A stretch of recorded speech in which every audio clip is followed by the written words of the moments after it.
Բարև ձեզ հարգելի հետևորդներ, շարունակում ենք մեր հերթական հաղորդումը։ Մինչ բուն հաղորդմանը հասնելը կխնդրեմ ձեզ բաժանորդագրվեք մեր ալիքին, սեղմ եք զանգակ դրեք լայք, ինչպես նաև կարող եք կիսվել ձեր ընկերների, բարեկամների, բարձրադասարանի երեխաների եւ ուսանողների հետ։ Քանի որ իմ հաղորդումը զարգացնում է վերլուծելու եւ տրամաբանելու ունակությունը։ Սկսենք միանգամից հաղորդումից, ինչպես ես ասել էի, ոչ թե կանխագուշակել էի, ատում եմ այդ բառը, ասել էի պատերազմի համար շոուն վերջացավ, հետաքրքիր ձևով, անմակարդակ հետաքրքիր ձևով, այսպես ասեմ, Տրամպը հայտնեց, որ պատերազմը պրծնում է, երբ որ Իրանը խփել է Քաթարում ամերիկյան բազաներին, բայց Ամերիկան ամենահզոր զենքով 4 միլիարդի 8 հրթիռ ուղարկել Իրանի վրա, բայց պայթել է 3 հատ, այդ ոնց եղավ, որ ամենահզորից 3 հատն է պայթում, եւ այդ հրթիռների հատը 500 միլիոն արդեն վրայից 3-4 միլիարդ, ով գիտի բոլորն է տարան չի եղել, եւ շնորհակալություն հայտնեց, որ Իրանը խփելուց առաջ զգուշացրել է, սա գիտեք ինչ կա, պարոն Տրամփ ջան, ցավը տանեմ, զորքերին հանեմ, մի ժամ առաջ այդտեղ մի հատ խփեմ, ամոթով չմնանք էլի, լավ տղա ենք մենք, այս քուչի տղեն ենք, այս մերձավոր արևելքի, նրան ասել է լավ, դա աղբեր ջան, խփենք այդ, այսպես բացատրեմ փողոցային լեզվով, եւ ես պատերազմից ինչ եղավ, Իսրայելը դուրս եկավ հիացած, հաղթանակած, ես հաղթեցի ինձ այն 100 անգամ մեծ երկրին, խփեցի ավելիցի, Պարսիկը դուրս եկավ հաղթած, ես խփեցի ամերիկյան բազաներին, Իսրայելի իրականում 70 քաղաքներին խփել է, հա, Ամերիկան դուրս եկավ, ես աշխարհի ամենաուժեղ լավ տղեն եմ, 8 հրթիռով կարողացա պատերազմ վերջացնել։ Իրականում այս ամբողջ շոուն, որ ասում եք, կազմակերպված է եւ ինչի համար էր սա, որտեղ կրկնում եմ, աշխարհի ամենաուժեղ բանակը, որը առաջ է գնացել օրական 20-ից 25 կիլոմետր, դա եղել է խորհրդային բանակը, չէր կարող 30-ից 50 օր 1500 կիլոմետր, 18 կիլոմետր ճանապարհը որևէ մի Իսրայել կամ Իրան կամ Ամերիկա մարշպրասոկով զորք անցներ։ Սա պարզ էր։ Ես այս մասին հետ սկզբից եմ ասել։ Իրական նպատակը այն է, որ հիմա ամերիկյան բյուջեից, ամերիկացի հարկատուների հաշվից, ինչպես նաև մեր այդ հայերը, որ Տրամփին պաշտպանում եք, ձեր գումարներից հարկերը կշատանա միլիարդավոր կամ տրիլիոն դոլարներ հասցվելու է աղբեր ջհուդներին, որ այդքան քաղաքները քանդվեն։ Դե Իրանը իր հարցը լուծեց, ցույց տվեց, որ կարող Հորմուզը փակի կամ չփակի, հարվածից հետո մի անգամից նավթ ընկավ 40 բարելը, $40, մի խոսքով գնաց այս հարցը, արանքը ինչ մնաց, ով է մնացել արանքը, քավության նոխազը, Ադրբեջանին, Իրանը ինչա անել, բացատրեմ, եթե այս դեպքից հետո էլ Իրանը Ադրբեջանին ոչինչով չպատժեց, հիշեցնեմ ձեզ, որ իրականում սա մեր հայկական քառորյա եւ 44 օրյայի տարբերությունն էր, այսինքն քառորյան սարքեցին, ստուգեցին բոլոր պլյուս եւ մինուս մասերը եւ 44 օրյայում ժողովրդին զինվորին կոտորեցին, մեջը մտցնելով լիքը դավաճաններ, թշնամիներ ղեկավարությունից սկսած, նույնն էլ էստեղ է կատարում, այսինքն նույն պատմությունն է։ Հիմա տեսան Իրանի ուժեղ մասերը, որն է, թույլ մասերը, որն է, Իրանն է ստուգեց իր ուժեղ ու թույլ մասերը, որն է Իսրայելի։ Եվ այս ամբողջ գործողությունները կգնան նրան,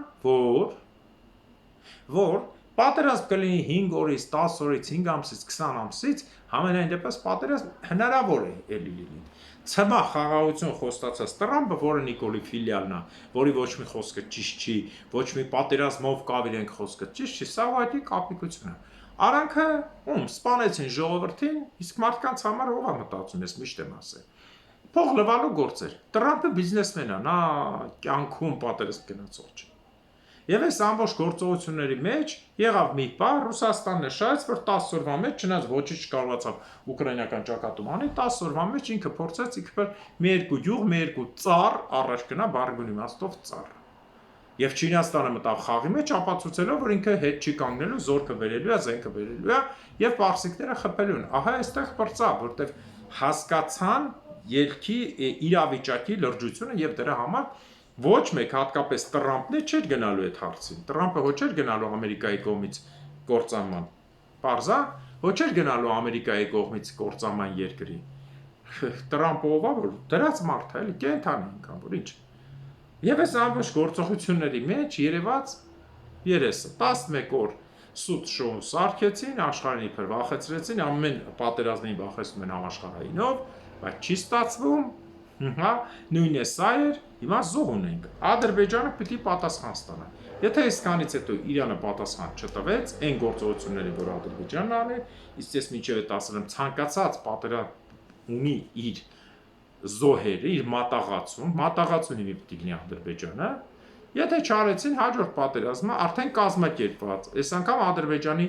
բաց տեքստով բոլոր օդանավակայանից եւ ցամաքներից հարձակում լինելու Իրանի վրա, սա կտեսնենք մենք ընթացքում եւ կարճ ուզում եմ ասել, քանի որ հոյակապ հաղորդում եմ այսօր գցել, երեք գիշեր մեր հարգարժան ընկերոջ Սորբոնի համալսարանի դասախոս Արմեն Կագրամանովի հետ, նայեք շատ հոյակապ եթերա, այսօր ուղղակի կարճ ուզում եմ օրվա թեման ասեմ, որ իմանալ։ Ուրեմն Տաշիրի Սամոյին հանել են Արմավիր քրեակատարողականից, բերել են KGB-ի պատվալ։ Ժողովուրդ ջան, սա արվում է նրա համար, որպես զի, ավելի կերպարը այսպես խտացվի, որ տեսեք Տաշիրի Սամոյին ճնշում են KGB-ի պատվալ ժողովրդի համար, KGB-ի պատվալը դա այնտեղն է, որ չէ, որ ով մտնում է դուրս չի գալիս։ Բայց իրականում այդ KGB-ի պատվալը, ով գիտի, իմ ֆանտազիան է, էլի սա հումոր ընդունեք, լուրջ չէ։ Երկաթգիծ ունի արագընթաց մի հատ Մոսկվա Լյուբյանկա, մի հատ էլ Էջմիածին։ Լյուբյանկա գնում է Սամոն դուսակալի գործերն ամ, կամ Սամոն երբ է բերտ նստե, որ հիմա նստի։ Կամ երբ են Հայաստանի որևէ մի նստած օլիգարխ բերտ նստե, ել չեմ ասում Քոչշոն Սերժը, բերում էին բերտը մտցնում էին մի ժամ առաջ, ցույց էին տալիս, որ խեղճ ու կրակ նստած է, հանում տանում էին։ Սա միանշանակ այն էլ Նիկոլի ժամանակ։ Պարզ է։ Ուզում եմ ասել, որ այս էժան ապրանքներ, Նիկոլի թիմակիցներ, պատգամավորներ, այս լակոտ լուկոտ, չծառայած կամ ծառայած չստացված 25 տարեկան պատգամավոր են տվել, որը հելել է լրագրողների հետ կռվում է, ասում է լրագրող իրան հարցնում է, որ դուք եկեղեցուն հայեցիք վեհապարին ասիկ գնա հորկո քերուտ կնկան թե ինչ, բա որ ձեզ ասենք, ասում է զգուշ եղեք դրա համար դատ կլինի։ Փաստորեն եկեղե հոգևորականին ասելու համար դատ չի, քաղաքացուն ասելու համար, բայց որ Նիկոլին ասեն դատա։ Դա էլ եմ կրկնում, պատգամավոր անունը չեմ ուզում տամ, այնքան էժան մարդ ես։ Դուք քո կյանքի մասին մտածի, որ Նիկոլ հեսա քեզ ազող տալու, ամեն այդ եթերի դիմաց մեկը ծոհ եք գնում, ոչ դու Արգիշտից ես լավ, ոչ Արամ Հովանիսյան, ինչ է, դրանից ես լավ եւ ոչ էլ Աբազից եւ մյուսներից։ Թողնենք այս հարցը, փաստորեն իսկ Ռուսաստանի Զատուլինը ասում է մենք ամեն ինչ անելու ենք, որ Տաշիրի Սամոն դառնա Հայաստանի վարչապետ։ Հայաստանի վրա գալով է, Քոչյանը Ադրբեջանի քաղաքացի եկավ դառավ պրեզիդենտ։ Արջուկ բռնող Արմեն Սարգսյանը հատուկ հրաժարվել էր Հայաստանից, կռիվ արեցին ամեն ինչ, Սերժ Նիկոլը ամեն ինչ արեցին, Անգլիայի պասպորտով եկավ Հայաստանի նախագահ, Հայաստանը թալանեց, կռվի անգլիական շպիոնաժը տվեց, Սերժի դեղի ու գումարի փողերը Անգլիայով լվաց, վերջում է 10 միլիոն գողացավ Հայաստանից, 7 թե 10 միլիոն փախավ արջուկ բռնողը։ Նիկոլ Փաշինյանը անհայտ ծագման, բերեցին դիպլոմը տվեցին նստած ժամանակ, դրա համար ասենց դեբիլներ են ծնվում։ Հիմա էլ Ռուսաստանից ես ունեմ իմ տարբերակը, սա կարճ ասեմ, այսօրվա եթերը կարճ եմ անում, որ հասկանաք օրվա թեման ուզում եմ կարճ ասեմ, որ կա տարբերակ այսպեսի, տեսեք, ես ասել եմ, որ Տաշիրի Սամոն հնարավոր է դառնա Իվանիշվիլի պես, այսինքն գա իշխանության, հնարավոր է, տեսեք, գա իշխանության եւ ասա ախպեր, ես բիզնեսմեն եմ, ես գնում եմ, ես մեծ սենատ եմ, բարեգործեմ, իմ տեղը թողում եմ, ով որ կողքը կանգնելա, բնականաբար այս կան կանգնողները մի տեխնացու ունեն, լովիկ կոչեր։ Տարբերակ է իհարկե տարբերակը, բայց Քոչարյանենքը որպես առնետ իրենց մեջ մտածում են, որ մարդ ես, բա որ Պուտինը ստիպեց Տաշիրի Սամոյինին, մենք խաղից թռնում ենք։ Դրա համար հատուկ իրենց ծրագրով ես ուզում եմ դիմել Կարապետյանների ընտանիքին, որ լավ իմանան։ Հատուկ իրենց ներքին էս կռսության, քանի որ Հասկերտ Պուտինի մոտը Օսմանիեների մոտը գնալու համար, հա, Օսմանիե Նիկոլը գնալով Օսման Փաշայի մոտ, Թուրքիայի եւ Էրդողանի ես չեմ տարբերում Պուտինին ու Էրդողանին իրարից, ունեն իրենց տարբերակը, հա, Շապուի մոտ որ գնում էին ամեն իշխան Հայաստանից բողոքվում գալիս է, նույնը սա է։ Քոչոյեն կնդե ավելի մեծ բան կզիջենք, ասեն մեր մարդուն դուր, բայց Սամոյին հոգեբանական կերպարը, բարոյահոգեբանական փչացնելու համար ինչքան հանցագործուն են տանում կանգնեցնում են Սամոյի կողքը։ Բոլորը ով կային, որ ժողովուրդը արդեն մոռացել են հանցագործները, որոնք չեն դատվել, ազգի թալանած գնում կանգնում ու ընդ նկարվում են եկել են Սամո պաշտպանել։ Դրա համար ընտանիքին ասենք դրանց հանեք ամոթա, թեկուզ, եթե Սամոն էլ չդառնա վարչապետ, գոնե բարի կերպարը չփոխվի, գործ անում, հա, էլի եմ կրկնում, հիմա չասեք պաշտպաննա, հա, էլեկտրոցանցը դրել է, թանկացրել է, թալանել է, բայց ամենայն դեպս ինչքան շատ են մտնում այդ դաշնակ, մաշնակ, Սերժն Քոչարյանը իրար մեր են քրվում, իրար են ուտում ստից այն անդրանի գլոշտակը նրա, վերջում գալիս են իրար այդ բանը բոլորով տաշիրի սամ են պաշտպանում, այս կոմեդիա որտեղ է դες։ Էս էլ էս մասին։ Մի հատ է կարճ կանադառնամ ռուսական ծագումնաբանությանը, որի մասին միջայլոց ես միշտ ասել եմ։ Ժորժ ջան, ուսումնասիրությունները ցույց են տալիս բազմաթիվ, ինչպես նաև սլավոնագետների, ոչ թե ռուսագետ, սլավոնագետ։ Ռուսագետ չէ, ռուսը ասել եմ, ստեղծված արհեստական ազգ է, որ ռուսական բառարանի եւ ռուսական գենոֆոնդի ընդամենը 15%-ն է սլավոնական, որ ես միշտ ասում եմ։ Մնացածը ֆինա-ուգրական, թուրքա-մոնղոլական եւ այլն։ Եվ բոլոր տեսկանից հետո փորձում եք ասել, որ ռուսը մեր բարեկամն է։ Բոլորից գողացված վերցրեք բառերի ցանկացած շարք, գրեք բառեր սլավոներեն, գրեք ասենք սլովակ, սլավոն, սլովակ, հա, սլովեն, գրեք չեխերեն, լեհերեն, ուկրաիներեն, այսինքն հիմնականում ռուսիներեն, որ իսկականում, ու ռուսերեն, տեսեք այդ մնացածների մոտ բառերի իրար հետ համընկնումը մենակ ռուսների մոտ է տարբերվում։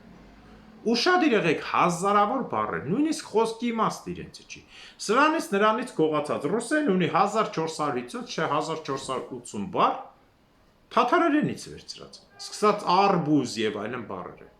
Մոտավորապես մի քանի հազար բառ ունի վերցրած գերմաներենից։ Ինչ եք ասում, բուխ գալցեր, ոչ ուրիշ մասնագիտություն չկա, գաստարբայտեր, գեստ եւ արբայտ, գերմաներեն գաստ, հյուր, արբայտ հյուր եկած աշխատող,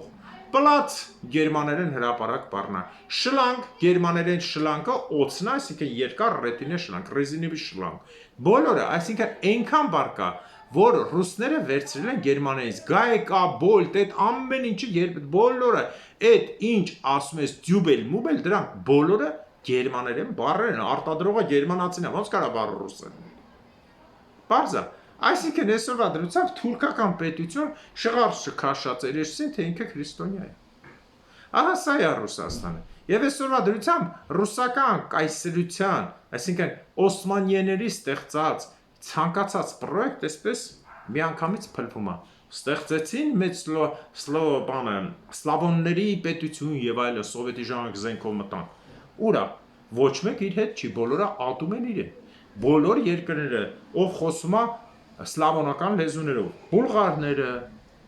մակեդոնացիները, սերբերը դա ձևի մեջ են, բայց սերբերն էլ են սկսել ատել, որտեղ հասկանում են, որ ամբողջ դժբախտությունը ռուսի տակ ծառայելուց է։ Խորվաթները, սլովենները, սլովակները, չեխերը, լեհերը, ուկրաինացիները, դե բելարուսները ճարճ ունեն, զենքի տակ նստած են։ Էլ չասեմ, որ նոր օրենք են ուզում հանեն, որ բոլոր երեխաները, ովքեր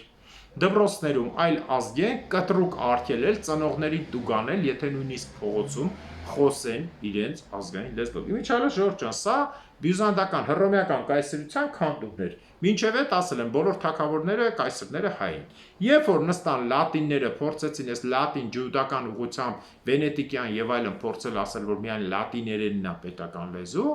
երկիրը սկսեց կործանվել։ Նույնն է սա է, ամերիկան բան չի ասում անգլերեն, բոլոր լեզուների թույլ է տալիս ամեն քաղաք իր լեզվով խոսի։ Ցանկացած քաղաքում, որտեղ 30%-ից ավել տվյալ բնակչությունն է, ազգ X ազգության, բոլոր փաստաթղթեր, օրինական, հարկային, բանկային քննություններ տրվում է այդ լեզվով, օրինակ հայկական քաղաքները, Գլենդելն է, Բրբեկն է, ասենք Հոլիվուդն է, Նորթ Հոլիվուդն է, Ֆրեսնոն է եւ այլն, մի շարք հայկական քաղաքներ, որոնց 30%-ը հայ է, 30-ից ավելը հայ է, վերջ այդ քաղաքը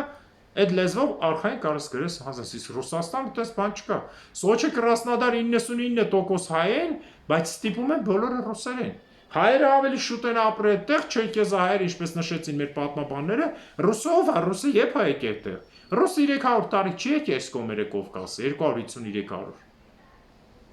Պարզ է, դրա համար երկիրը կործանվել է։ Ես սա ասեմ որպես գիտություն, որ եւ պանթյուրքիստական ծրագիրը կործանեցին, որը միջինացիան ընդհանրապես ատում է իրենց, եւ իրենց եւ թուրքերին, եւ պանիսլամիստական, որ ուզում էին էտել, չստացվավ, փաստորեն մենք տեսանք Իրանի կողմում, որ ոչ մի մուսուլմանական պետություն չկանգնեց Իրանի կողքը։ Մի խոսքով, էս եւ սիոնիստական, որը գցում էին Ամերիկայի, Եվրոպայի վրա հանդեղներն աստեղծել, բայց գլխավոր իշխանությունը վերցեցին ռուսները, հիմնականում ռոմանովները, բոլորի դոշի Մալթյան օրդենը, այդ էլ է կործանվում։ Հասկանում եք աշխարհում ինչա կատում։ Ես ոչ թե ուզում եմ հանգստացնեմ, ուզում եմ իրականություն ասեմ։ Այո, հայ լինելը պայքարաձև է, բայց ինչքան խառնում եք նման մասսաներին, դրանք ուղղակի ժամանակավոր են։ Վերից Աստվածն է տալիս իր հրամանը կամ կործանման ձևը, որ այդ սատանիստական կառույցները կործանվեն։ Պարզա, չէ՞։ Սա է ամբողջ էությունը։ Ով ուզում է լինի, ինչ ուզում է լինի, սրանց ստեղծած, այս մարդու ձեռքով ստեղծած արհեստական խմբավորումները, մեկը կլինի պան-թուրքիստ, մեկը կլինի պան-օսմանիստ, մեկը կլինի պան-սլավոնիստ, մեկը սև շուն, բոլորը սիոնիստ եւ այլն վերանում են։ Պարզ մենք տեսնում ենք։ Եթե սիոնիզմի իշխեր, հիմի չէին թողելու Իսրայելի մի հրթիռ լներ, Իրանի պետք է ուտեին։ Եթե պան-իսլամիզմը լիներ, ամբողջ մամեդականները պետք է միանային Իսրայելին ուտեին։ Հա, եթե սիոնիստները լինեին, պետք է հարձակվեին Իրան ուղակի բզիկ-բզիկ անեին։ Տեսեք, ոչ մի բան չի աշխատում։ Բոլորը սատանեն այդքան վախենալու չի, ինչքան բոլորը մտածում են։ Նույնն է Նիկոլ Փաշինյանը, որը սատանի անմիջական ներկայացուցիչն է Հայաստանում։ Եվ մի անընդհատ վախեցեք, էսի ռումբ կգցի Երևանի վրա, էս կգցի, այն կգցի, ատոմային կգցեն։ Ատոմային ռումբը արդեն դրված է Երևանում, վաղուց, Հայաստանի 4 դավաճան ղեկավարների միջոցով, իսկ ամենատականքը Նիկոլ Փաշինյանն է։ Այնպես որ հասկացեք, իսկ մնացածը ինչ կլինի։ Մեր ժողովուրդը շատ խելացի է, շատ